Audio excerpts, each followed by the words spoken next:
the man, may edad ka na, marami pa ring oras para gumawa, magsabi ng mabuti. Ang old age nga, ang pinakamagandang panahon para ituwid ang mga liko, itama ang mga mali, at tapunan ng liwanag ang mga madidilim na bahagi ng ating nakaraan. When you worry too much, baka kulang sa pananalig. Perhaps you're lacking in faith. Sa Matthew 8:24-26, without warning, a furious storm came up on the lake so that the waves swept over the boat. But Jesus was sleeping. The disciples went and woke him, saying, "Lord, save us. We're going to drown." He replied, "You of little faith, why are you so afraid?" Then he got up and rebuked the winds and the waves, and it was completely calm. Well, actually, rational naman at valid yung fear nila dahil malakas ang bagyo, sinasalanta ng bagyo at ng mga waves at mga alon at hangin yung kanilang sasakyang pangdagat. Hindi naman imposibleng matakot ka nun at hindi naman yun unreasonable. Pero nakita natin yung statement ng Panginoong Hesus dito. He equated fear with lack of faith. Kaya pag marami tayong mga takot at kinakatakutan, ang dapat nating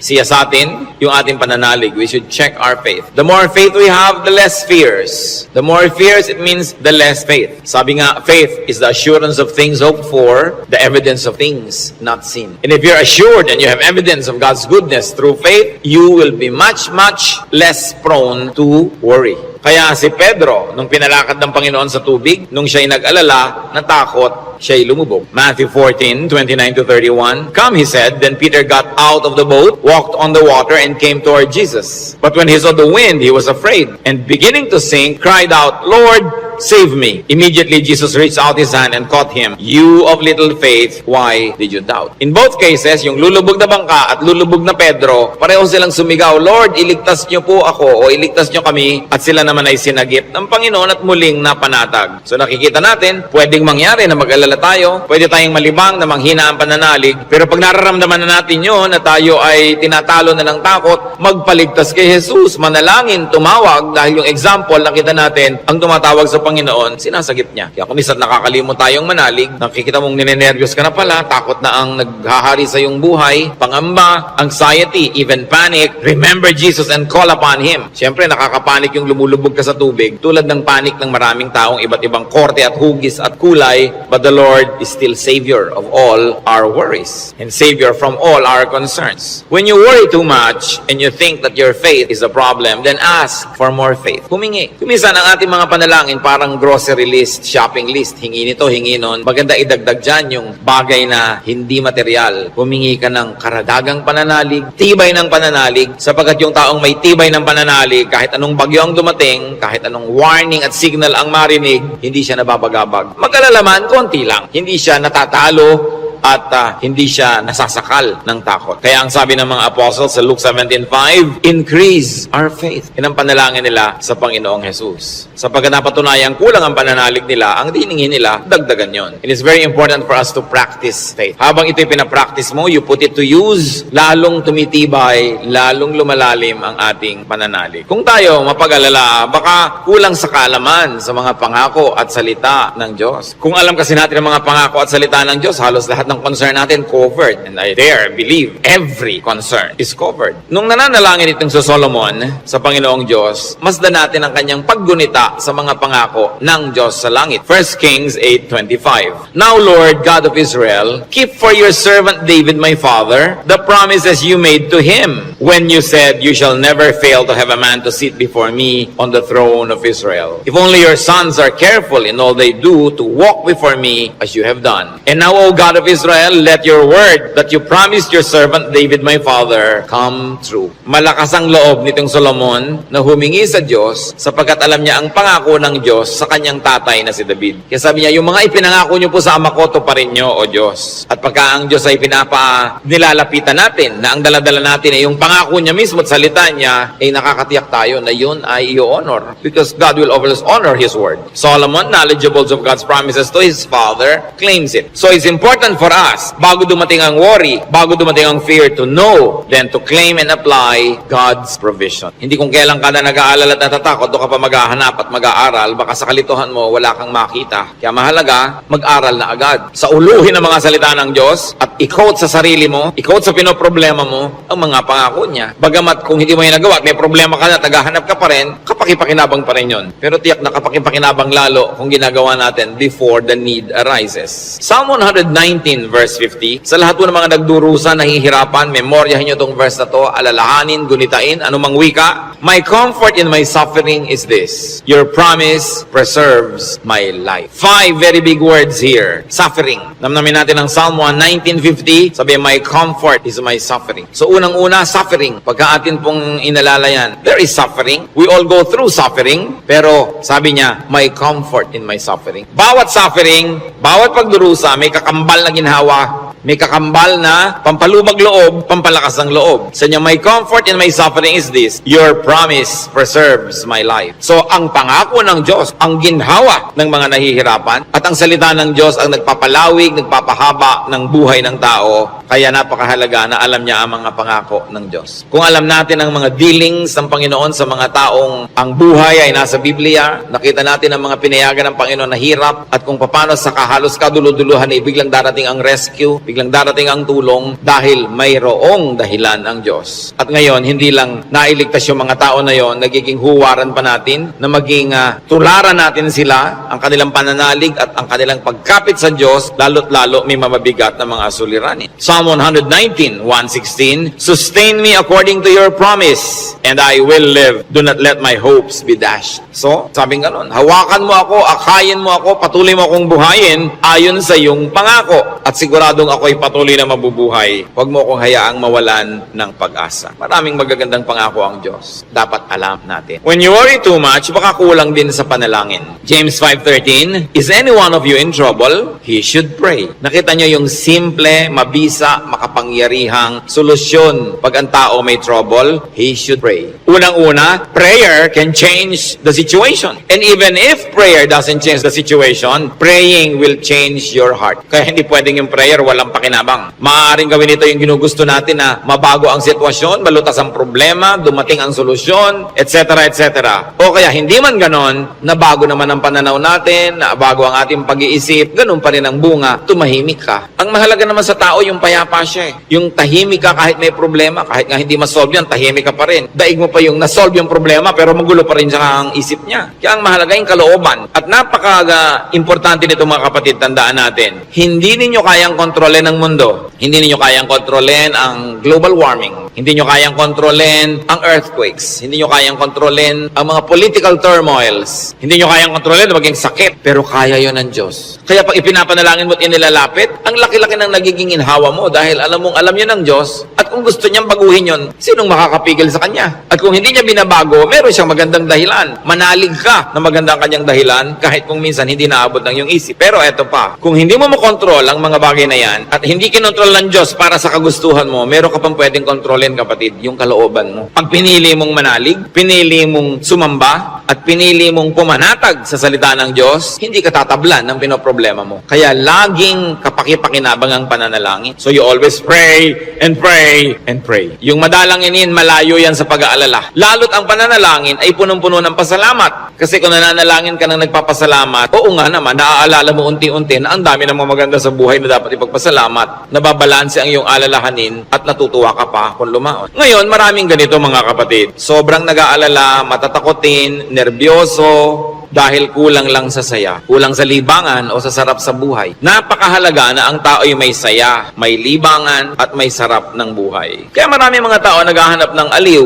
Kung bakit marami naman sa atin, kahit nakakaranas tayo ng hirap, nagiging judgmental tayo sa mga nag-aaliw. Ano naman ang sama sa mag-aliw? Kung hindi mo ninanakawang yung aliw, wala kang pinapatay, wala kang ginagawa ng masama. Kaya pag tumatanda na ang tao, marami dyan nagkakaroon ng diversyon. Alam nyo, yung may diversyon, napakalaking blessing yan. Kasi ang daming alalahanin. Pag tumatanda ka na, nararamdaman mo na yung mga kasukasuan mo, ayaw na masyadong tumiklop o bumuka ang mga tuhod mo at mga braso. Nararamdaman mo nang mahihiluhin ka, halimbawa, lumalabo ang iyong mata, dumadami ang iyong mga sakit, at kumukonti, usually ang iyong pera. Bihira naman yung papayaman, papadami pera, no? Kadalasan papaubos, nawawala ng hanap buhay, nagre-retire, tapos ang mga mahal mo sa buhay na uubos na, ang lahat ng mga tiyo mo, magulang, ubos na, parang yung kayo kayo na lang na magkakapatid ang next in line. Dati may mga matatanda kang tinitingnan, pinagmamanuhan. Ngayon, wala na. Ikaw na lang lagi ang pinagmamanuhan. So, inisip mo, ako na kaya next. Yung lagpas ka na sa alas 12 tanghali ng buhay, yung mga nasa alas 3, alas 4:30 ka na. Alam mo yun na malapit na akong humarap sa mga katotohanan. Alam nyo yung mga ganon, sobrang magbigay ng alalahanin. At hindi naiintindihan nyo ng mga tao na hindi pa nakakaranas noon. Kaya marami sa ganong edad, mga paspiti, kung kailan pa nagkaroon ng ganong edad, machichismis pa. Ang bata-bata naman ang boyfriend ni Kumare. Kung biyuda naman siya, di ba? Kung bata ang boyfriend niya, naiinggit ka, di ba? Ang bata-bata naman ang girlfriend ni ganon, kung biyudo naman siya o wala naman siyang asawa, ano naman ngayon? If there are 2 less lonely people in the world. Do not be judgmental sa mga tao naghahanap ng saya. Kasi kadalasan, yung saya mo na lang ang nagtatawid sa'yo sa dilim ng gabi. Yung konting saya mo na lang ang nagbibigay sa'yo ng dahilan para mabuhay pa uli, para bukas o next week. Yung konting libangan mo ang nagbibigay sa'yo ng liwanag sa otherwise, ang dami-dami mo mga alalahanin sa buhay. Hindi dapat silang ginajudge. Pag may nakikita kang dalawang taong magkasama, hindi sila magkaedad, ang tanda-tanda naman ng boyfriend niya, baka naman kulang siya sa pag-ibig ng magulang nung araw. Mabutit nakakuha na ng husband, meron pang tatay. Kung minsan bonus, may lolo pa. Inggit ka, di ba? Kung minsan naman, bakit kaya ang bata-bata nang nagugustuhan nito, may edad na siya? Kung puro kapwa matanda niya ang nakikita, ang pinag-uusapan laging arthritis, blood pressure, blood sugar, mga katarata, glaucoma, nakaka-depress. Kaya kung minsan masarap kasama yung bata na walang iniisip ng mga alalahanin, puro happening at gimmick ang naiisip, nalilimutan mo mga problema mo. At yung problemang hindi nasosolve, malaking bagay kung nalilimutan man lang kahit sandali. Because you keep your sanity and you keep your cheerfulness. Mga kapatid, huwag kayong killjoy sa mga taong humahanap ng ligaya. Kasi hindi nyo naman papaligayahin Halimbawa, yung nanay nyong byuda, may boyfriend. Mano, byuda naman. Bakit sasamahan mo ba siya pag gusto niyang manood ng TV? Sasamahan mo ba siyang manood ng sunset? Hindi rin naman. Busy ka rin sa sarili mong asawa at mga anak. Tapos pinagkakaitan mo yung nanay mo, yung tatay mo ng kaligayahan. Ang mga tao kasi maraming dala, maraming problema. Matuwa tayo pag nakakakita sila ng konting itinatawid sila sa ganong mga hirap. Pasalamat ka na hindi na nga ikaw ang magtatawid at hindi na ikaw yung kailangang laging nandoon. People have needs. Kaya kailangang maging maunawain. Kaya kung marami tayong mga alalahanin, baka kulang ka lang sa entertainment. Hindi naman masama yung entertainment Basta wala kang binibreak na law of God. Kumisa kasi yung mga relihiyoso kung bakit galit na galit sa mga tao. Hoy, alam mo, Christian na Christian si nakita ko siyang nagbingo. Kung lumigaya ba siya, hindi naman ninakaw sa iyo yung pantaya.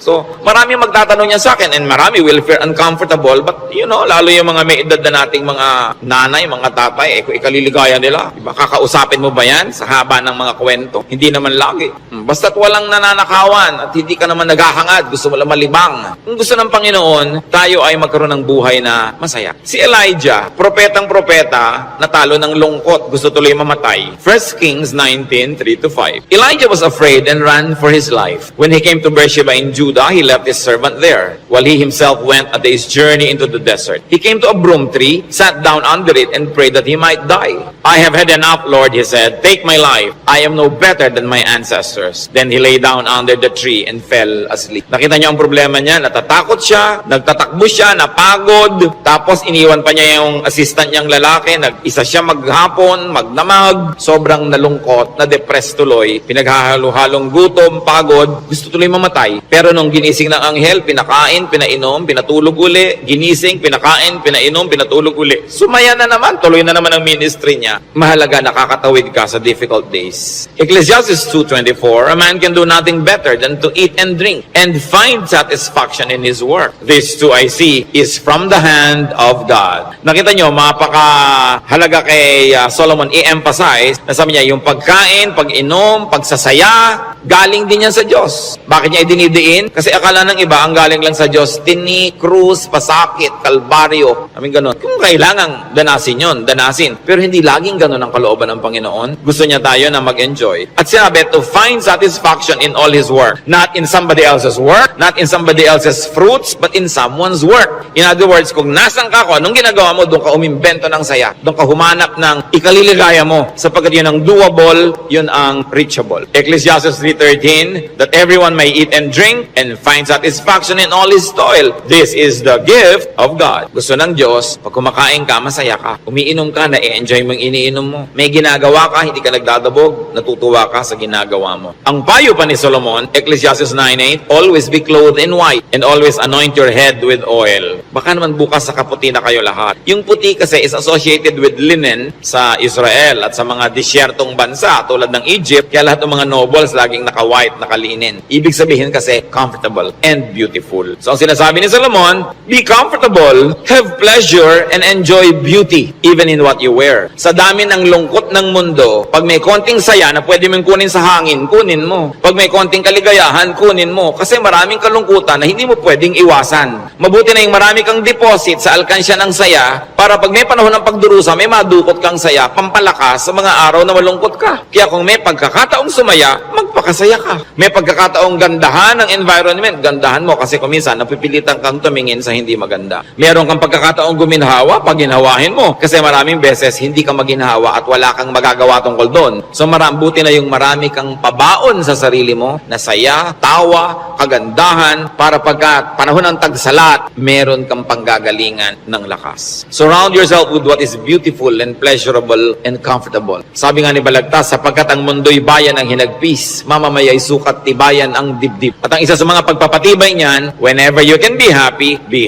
so that when sadness that cannot be avoided comes, then you are well equipped because yung balance mo, kahit ma-withdrawan ng lungkot, yung sayang nakatago, ang balance mo, marami pa ring sayang natira. Kaya ministry natin mga kapatid na magpasaya rin sa isa't isa, hindi magpalungkot. Hindi may nagsasaya, maiinis ka. May nagkakakanta ng I Did It My Way, babarilin mo. Hayaan mo siya magkakanta. Alam mo ba kung anong problema niya sa buhay? Baka kailangan niya ang kidney transplant. Baka yung asawa niya may cancer. Baka ang mga anak niya walang pangmatrikula. At gusto na niyang tumalon sa ilog na walang tubig dahil El Nino. Kaya ang laki ng problema. Tatalo ka sa ilog, di ka malulunod. So malaking problema yun. So kumanta na lang siya ng I Did It My Way kahit wala sa tono. Babarilin mo pa. Surviving na nga yung tao. Marami sa atin, they're just trying to survive. Kung minsan nagdadamit ng akala mo payaso o Santa Claus o snowman, hindi mo siya maintindihan. Pero kung nagpapaligaya pa sa kanya, hindi naman ninakaw sa iyo yung suit niya, anong paki mo? Hayaan mo siya, masaya siya. Hindi natin dapat ginadjudge yung kapwa according to our standard. Ako, hindi ko isusuot yan. Siguro, kontento ka sa buhay mo ngayon, masaya ka. Iba ka may hinahanap siyang ligaya na hindi mo naman ibibigay.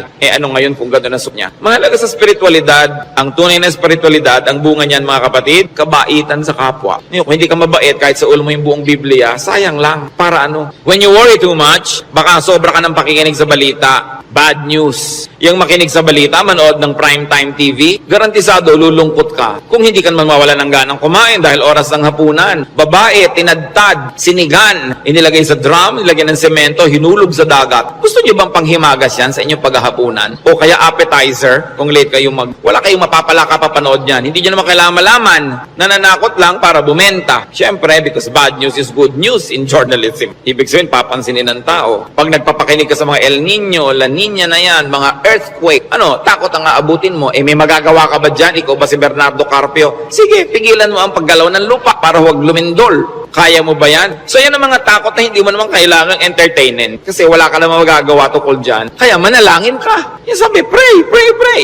Siyempre, marami pang nananakot ay padami na ng padami ang tao sa mundo. Actually, pag nag-aeroplano kayo, makikita nyo, ang dami pang lupang walang laman eh. Nagkakagulo lang yung mga tao sa mga bayan-bayan at crossing. Pero ang dami pang maluwag. Napakarami ka lang siksikan kasi because of the imbalance ng economy. Natatakot ang mga tao na mauubos na daw ang langis. Actually, mga daang taon pa yan bago maubos. At hindi pa nga nauubos sa kakaimbento na ang tao ng mga bagong alternative sources of energy. Ang tao kasi fearfully and wonderfully made by God. We were made wonderfully. People will find a way as life finds a way. Sabi niyo ba, papangit na ang buhay? Hindi totoo yun. Tingnan nyo lang ang cellphone na hawak nyo o nasa bag nyo, malalaman nyo umasenso ang buhay. Nung araw, mayayaman lang ang mga may telepono. Yung halos gumapang ka sa lupa, kumatok, pwede po bang makitawag, Mrs. Cruz? Diba? Dahil sila lang ang may telepono, siya naman may rollers pa. Mamaya, ngayon kahit balot vendor, may cellphone. Di pa ba yan asenso ng humanidad?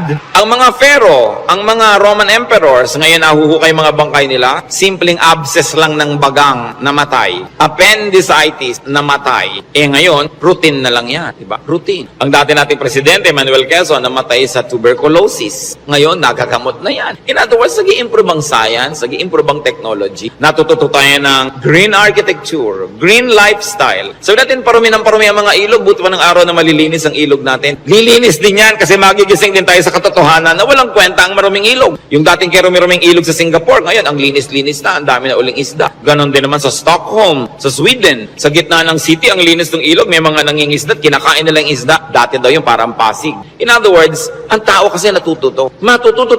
Di mag-a-adjust tayo eh. Nagkakaroon ng maraming research sa siyensya. Di ba kahit nga ngayon 70, mukhang 30. Napapahaba ang kabataan para mag-enjoy pa ng maraming bagay. Yung mga kulot ngayon, gusto mo tuwid ang buhok mo, bukas tuwid. Gusto mo kulot uli next week, kulot. Maraming nagagawa ang tao. Ang pagkain, nung araw nga, bago ka makakain ng palitaw, kailan magigiling ka pa ng malagkit, mga 3 oras mong ginigiling-giling sa bato. Ngayon, punta ka sa Via Mare, mamimili ka ng lahat. Parang piyesta araw-araw. Maraming tao nung araw, pagka piyesta lang nakakakain ng lechon o kaya ng karne. Kasi hindi naman available. Pero ngayon, pipiliin mo pa. Puro leg ba, puro likod, puro napipili. Ang trend ng buhay, pag tinan nyo mga kapatid, papaganda. Huwag kayo nawawala ng pag-asa at huwag kayo nagpapalungkot dyan. Kasi God is in control. Ngayon, pag nagpapapakinig kayo din sa mga prophet of doom, sa sobrang prophecy, lulungkot din kayo. Diba? Ang alam natin, ang ending ng lahat ng prophecy, darating ang Diyos o babalik tayo sa Diyos, o alam mo nang mauna doon, yung pa rin ang tunay na ending, no matter what the detail. Kaya nang ating dapat bigyan ng pansin. We romance the past too much. Laging the good old days, the good old days. Sabi ni Solomon sa Ecclesiastes 7:10, do not say, why were the old days better than these? For it is not wise to ask such questions. Huwag kayong magdrama-drama, laging yung hinahanap yung kahapon ng araw. Yung nung araw, nasasakay ka halimbawa sa bus, talagang yung buhok mo hinila na ng lahat ng hangin bago ka makarating sa Maynila.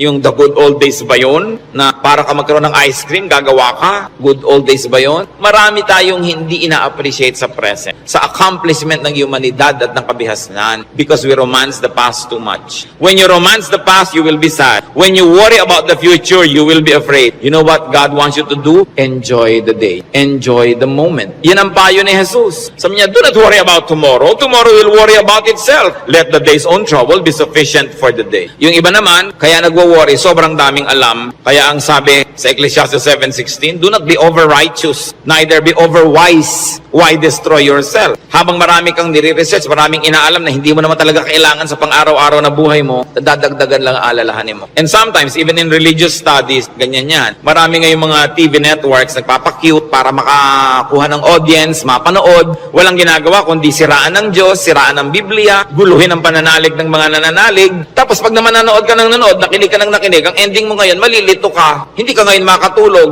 Anong bunga nun sa'yo? So huwag mo nalang panoorin. Tahimik ang pananalig mo, peaceful ka. That is a gift from God. Do not permit the enemy to disturb you. Kaya sabi, why destroy yourself? Don't be overwise. Alam niyo yung pagiging wise, it's a very difficult and a very high calling. Kaya mga tinatawag ng Diyos na maging mga philosopher, maging mga prophets, maging mga mangangaral, mahirap yun. Kasi pag lumalalim, tumataas ang iyong alam, nagiging vulnerable ka to so many anxieties and fears. You become vulnerable to a lot of isolation and sadness. Kaya nga yung mga tinawag ng mga special people to be God's channels of blessing and wisdom to others and to the multitudes. That's why we privilege them with respect. We privilege them with a lot of things. Kasi ang pwede lang nating isukli sa ating mga propeta, sa ating mga mangangaral, sa ating mga philosophers, ang pwede lang nating isukli sa kanila, pagmamahal, pag-ibig, pagrespeto, kasi dinadanas sila ang maraming hindi na natin dinaranas. Sa kanila ibinubunyag ang mga malalalim, mahihiwaga at mahihirap na mga bagay para maipaliwanag nila sa mga ordinary mortals like you and me. Kaya mahirap yan. Marami sa mga propeta, marami sa mga great artists, marami sa mga great achievers, great thinkers are tormented by their spirits and in their spirits. Kasi they become sensitive to many things. Kaya napakasarap ng buhay ng mga taong regular lang. Kung minsan naiinggit ka doon sa sobrang dunong, sobrang galing, kaya mo bang buhatin ang bigat ng karunungan? Mahirap yon. Yung may ipabigay sa iyo ang Diyos, sasabihin ng Diyos, ipamigay mo na yan dyan sa mga tao, hindi siya madali. Kaya kung minsan may eccentric behavior, no? Yung mga great artists na hindi nauunawa ng mga karaniwan tao. Basta tayo mga kapatid may hindi nauunawa, huwag nyo i-judge. Sikapin niyong unawain at kung hindi niyo man lang maunawaan, at least leave it alone. Huwag niyong siraan, huwag niyong pintasan kasi hindi niyo alam. At pasalamat kayo, hindi kayo yun. Ngayon, we avoid extremes because extreme behavior and extreme thinking also leads to a lot of worry. Ecclesiastes 7:18, the man who fears God will avoid all extremes. Gumigitna ka lang, bumabalansi ka lang para tahimik ang buhay mo. Ecclesiastes 12:12, be warned, my son, of making many books there is no end, and much study wearies the body. Lalo ngayon, ang daming choices. Nung araw, 3 lang ang channel sa TV. Ngayon, daan-daan ang channel. Ang dami mong choice. Kaya wala ka ng mabuong programa. Marami ka kasing choice. Nung araw, pagkahapon, basta mga aninong gumagalaw. Yun lang ang mapapanood mo. Mga lumang pelikula. Wala ka ng maraming choice. Kuminsan, tahimik pa yun eh. Umorder ka sa restaurant ng tea. Nung araw, pag umorder ka ng cha, etong cha. Ano pong tea? Ang daming tea. Alam niyo, mamahit 100 yung papapiliin sa inyong waitress. Pagkatapos papapiliin ka pa kung hot o cold. Tapos papipiliin ka pa kung natural o ganit. May sugar o without. Pag may sugar,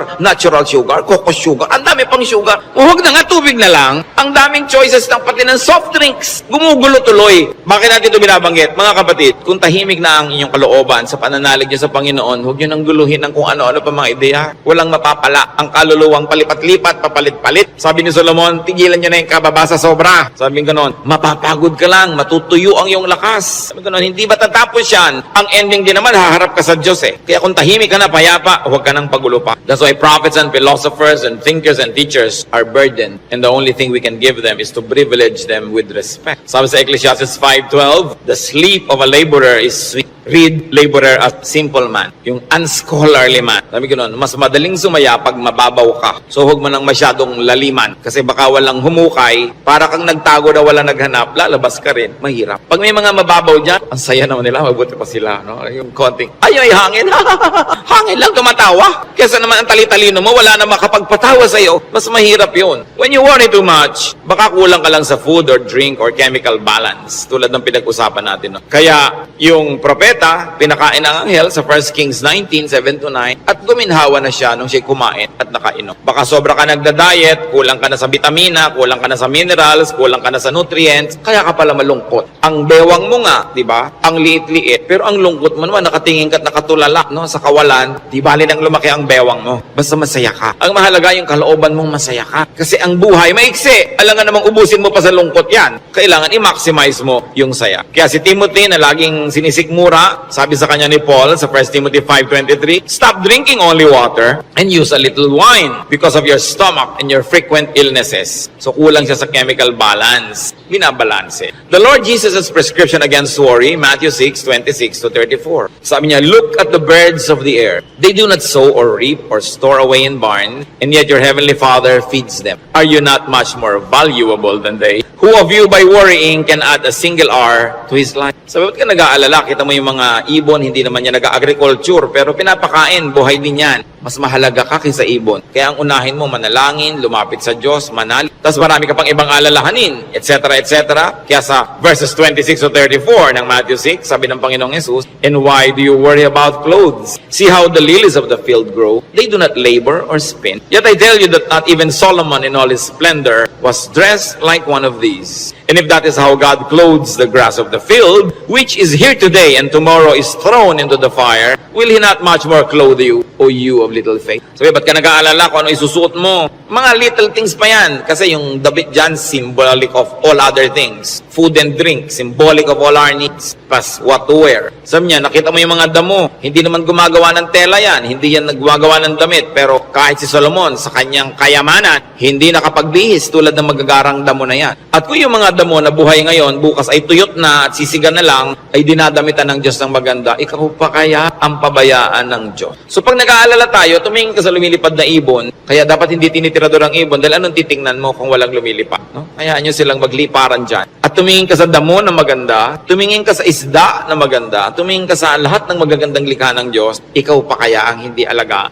kung yan nga inaalaga. Kaya sabi ng Panginoon sa Matthew 6:26-34, kadugtong, so do not worry, saying, what shall we eat? Or what shall we drink? Or what shall we wear? For the pagans run after all these things, and your heavenly Father knows that you need. Nag-aalala ka kasi alam mo kakailanganin mo. Huwag mong kalimutang alam ng Diyos na kailangan mo yun. At kung inassignan ka ng buhay ng Diyos na ganito kahaba, Talaga namang wala siyang ilagay na provision. Paano ka mabubuhay di hindi matutupad yung plano niya para sa'yo? Kaya pakakainin ka niya, bubuhayin ka niya. Maaaring hindi siya laging gumawa ng himala, pero itinanim niya sa iyong isip, sa iyong puso, sa iyong naturalesa na bubuhayin mo ang iyong sarili kahit anong mangyari. Life finds a way. Kaya yung mga nagbebenta ng life insurance, pag tinanong mo, ba't po kayo nag-i-insure ng mga tao? Paano kung mamatay lahat yan? Sasabihin, hindi. Kasi ang tao talagang kahit anong mangyari, pananatilihin niya ang sarili niyang buhay. Kaya yun ang kakampi ng insurance company, yung pag-ibig ng tao sa buhay, nabubuhayin niya ang sarili niya. Ikaw ba halimbawa, pag may insurance ka, napapalitan ng paamong naputol, puputulin mo nga para mapalitan. Hindi, di ba? Hindi ko may insurance ka, gagawin mo yun. Kasi mahal mo yung katawan mo, mahal mo yung buhay mo. Itinakda yun ng Diyos. Kaya mananatili ang tao under His care. It is natural to us. So why worry about global warming? Luma na yun. El Nino or La Nina or earthquakes, lalong luma na yun. No? Pag tinignan yung mga guho ng mga Roman buildings nung 2,000 taon na ang nakalipas, noon lumindol. Laging may lindol. Lagi. Buhay pa rin ang buong humanidad. No? May mga nasasalanta, pero marami pa rin nanatiling buhay. At as we always say, earthquakes don't kill, but bad buildings do. Kaya nga nagkakaroon ng kapabayaan yung mga tao. Kumisan, mapahamak tuloy. Yung mga earthquake na yan, noon pa yan, unang panahon pa. Hindi na yan bago. Sabi sa Ecclesiastes 1:9-10, what has been, will be again. And what has been done, will be done again. There is nothing new under the sun. Alam na yan. Nagkaroon lang kasi ng pangalan niyang El Nino kaya naging warriors tayo. Nung araw pa sinaunang panahon, hindi umuulan, yung mga tao magpoprosesyon sa mga bukid para umulan. Nangyayari na noon. Pero may bukid pa rin, may tao pa rin, dumadami pa nga. Is there anything of which one can say, look, there is something new? It was here already, long ago. It was here before our time. And if it was here before our time, it was God designed, God ordained. It is in accordance with God's will. And if God promises that He will take care of you, and He knows the natural things that will happen, God knows how to take care of His people. Yun ang dapat nating panghawakan. Hindi ka padala sa takot, sa mga sensational news. Kapatid, kung ano man ang pinoproblema mo, nandyan na yan, matagal na. Inilagay yan dyan ng Diyos. O kung hindi man,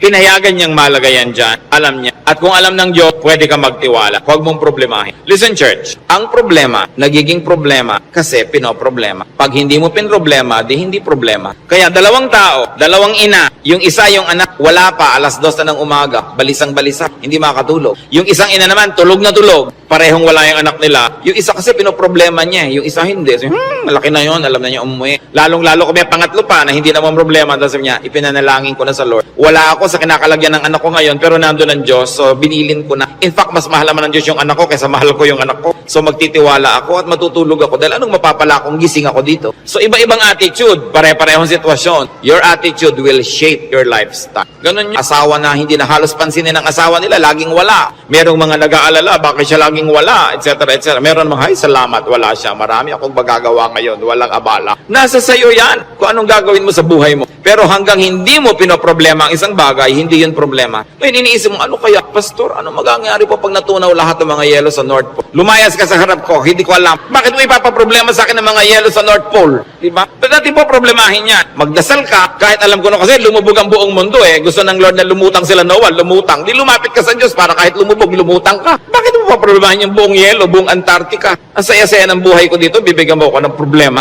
Ano po kaya't naglilindol? Kaya ba natin pigilin kahit anong gawin natin dito? Diba? But of course, there are practical things you can do to minimize risk and danger. But you can only do so much. Kaya nga may Diyos eh. Para yung hindi mo kaya, ipasa Diyos mo. Magtiwala ka at mag-enjoy ka ng buhay. Gumawa ka ng mabuti. Kaya tayo gusto ng Diyos na pumanatag, tumahimik, para sa kapanatagan at katahimikan, ma-inspire kang gumawa ng mabuti. Hindi lang para magpasasa sa sarap. Your stability in life, your wealth, your security, your health, should not only be used for your personal enjoyment. It must become the springboard for much nobler missions in life. Na kumbaga, wala ka ng need, so pwede ka na magbigay. Malakas ka naman, pwede kang tumulong. Tahimik ang loob mo, pwede kang umakay, umunawa sa mga magugulo ang loob. Kaya gusto nating pumanatag, umayos, hindi lang para magpasarap, para magawa natin yung mission na ibinibigay sa atin ng Diyos, na maging blessing tayo sa ating mga kapwa-tao. So, brothers and sisters, think about the things you worry about. It's your decision if you like to turn them into problems. Pag pinroblematize mo. Maraming mga tanong pa, mga doktrina na hindi natin alam. Ano po kaya ang itsura natin sa langit? Hindi natin alam. Ang problemahin mo, mapasama ka doon. At alam natin yan, manalig ka sa Panginoon, humingi ka ng tawad para sa iyong mga kasalanan,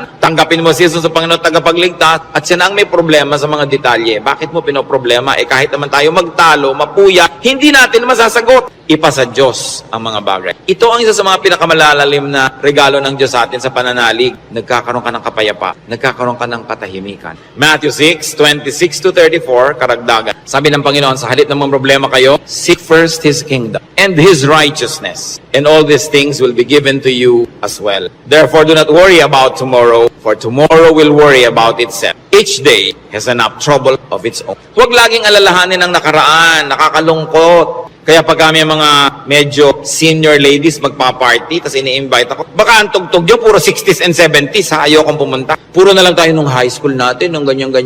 Wala na ba tayong future? Puro past na lang ang pinag-uusapan. Kaya kung minsan nakakatamad na rin umatin ng mga high school reunion, walang pinag-uusapan ko din nakaraan. Mahalaga ang tao, engage niya yung today, hopeful siya about tomorrow, may mga plans siyang pinag-uusapan, hindi puro past, hindi puro lungkot. Kasi sayang ang isang araw na inubos mo sa lungkot, pwede mo namang pasaya. Okay, maganda rin naman kung minsan makinig ng mga lumang tugtog, mag-alala ng kahapon, pero huwag sobra. Because when you romance the past, you will be sad. Marami pa tayong, kaya hindi pa tayo kinukuha ng Diyos, may today pa, para mabuhay tayo today. At yung bukas, hawak niya yan, hindi natin hawak. So huwag yung agawin sa Kanya. Kaya nagiging mabigat, inaagaw nyo sa Diyos yung pagbuhat sa past. Pero yung today, kayang-kaya nating hawakan sa tulong ng Diyos. Kasi ibinibigay niya sa atin yung today. So sabi niya, ang alalahanin mo lang yung today. May maiinom pa po kaya tayo, Pastor, sa 2020. Ang layo pa nun. May tubig ka ba sa bahay mo ngayon? Meron po. Masaya ka na. Bukas, lalagyan ulit yan ng Diyos. Sabi, give us this day our daily bread. Bakit mo lulutasin yung problema ng isang buong buhay sa isang araw? Yung lakas mo para lang sa problema ng araw na to, inuubos mo sa napakaraming araw na problema, kaya kinakapos. Pero lahat ng problema sa araw na to, kasya ang pagpapala ng Diyos sa araw na ito. Kasya. Humihirap kasi yung blessing today, hinahati mo para sa problem tomorrow. Yung problem tomorrow, may kasamang blessing niya yun nakakambal. So yung ngayon ang atupagin mo sa buhay. Hindi ibig sabihin na hindi ka na magpaplano ng future. Nagpaplano ka generally, but you don't get obsessed with that. But don't fail to live the moment, to savor the moment, because it will never happen again. Alam nyo, kahit anong iniintay nyo, pag wala kayong ginawa kundi hintayin nyo, ganun lang pala, sandali lang tapos. Araw ng kasal, anibersaryo, fiesta, event, ang tagal mo pinaghahandaan, tapos sandali lang natapos, sasabi mo, ay tapos na. Marami kasi, nahihirapan silang ihanda yung darating pa. Pero pag nangyayari na, they are too busy trying to be perfect, hindi nila na-enjoy. Tapos na. Wala na, lugi na sila. So enjoy the moment. Pag kami ikinakasal ako, may ibinubulong akong gano'n. Minsan may tinatanong sa akin, ano po yung ibinulong nyo, Pastor? May mga pakialamera kasi pati ibinulong mo, tinatanong. Sabi ko, wala. Sinabi ko lang, pagkakainan na, kumain kayong mabuti. Huwag kayong mag-entertain ng mga bisita. Tayo kayo ng tayo. Kasi this is your first meal together as husband and wife. Enjoy it. Stop being warriors and perfect hosts. Enjoy your meal. Eto yung meal, enjoyin mo. O, debo mo ngayon, enjoyin mo. Huwag mo nang isipin na kung ano ang bagay kasi mamaya tapos na yan. Dapat ine-enjoy. Pag pangbukas, malayo pa. Do not worry. Focus on today's concerns and pleasures and enjoy whatever can be enjoyed. Philippians 4:6-7. Do not be anxious about anything, but in everything, by prayer and petition, with thanksgiving, present your requests to God. And the peace of God, which transcends all understanding, will guard your hearts and your minds in Christ Jesus. Sabi, huwag kayong mag-alala, huwag kayong matakot, huwag kayong tungkol sa kahit anong bagay. At sa halip na yan, sa pamamagitan ng pananalangin taimtim na may kalakip na pasalamat, ilapit nyo sa Diyos ang gusto nyo. Sabi niya, at makikita nyo yung kapayapaan ng Diyos na mahirap unawain, imposibleng makamit, mararamdaman ninyo and you will feel sick. So pagka nagigita yung anxious mga kapatid, nag-aalala anong dapat gawin? Pray. With thanksgiving. Hindi lang pray, puro request. May thanksgiving. Kasi nga habang naaalala mo yung pagpapasalamat mo, naaalala mo, oo nga naman, maraming maganda sa buhay. Pati ikaw, nababago. Don't be anxious about anything. So do not problematize life in its details. And 1 Peter 5:7 is so very, very powerful. Cast all your anxiety on Him because He cares for you. Sabi, ibigay nyo kay Kristo ang inyong mga alalahanin. Kasi Lord, nag-aalala po ako tungkol sa buhay ko, nag-aalala ako tungkol sa impyerno, nagpapaalala ako tungkol sa buhay na walang hanggan, sa kabilang buhay, nag-aalala ako tungkol sa kakainin ko, sa ganito, sa ganon. Sabi ni Jesus, binayaran ko na yun sa cross, bakit inaalala mo pa? Bayad na yan ha. Kaya sabi, cast all your anxiety on Him. Kasi bayad na. Ipapaalala sa iyo ni Jesus, huwag mo nang problemahin, tapos na yan,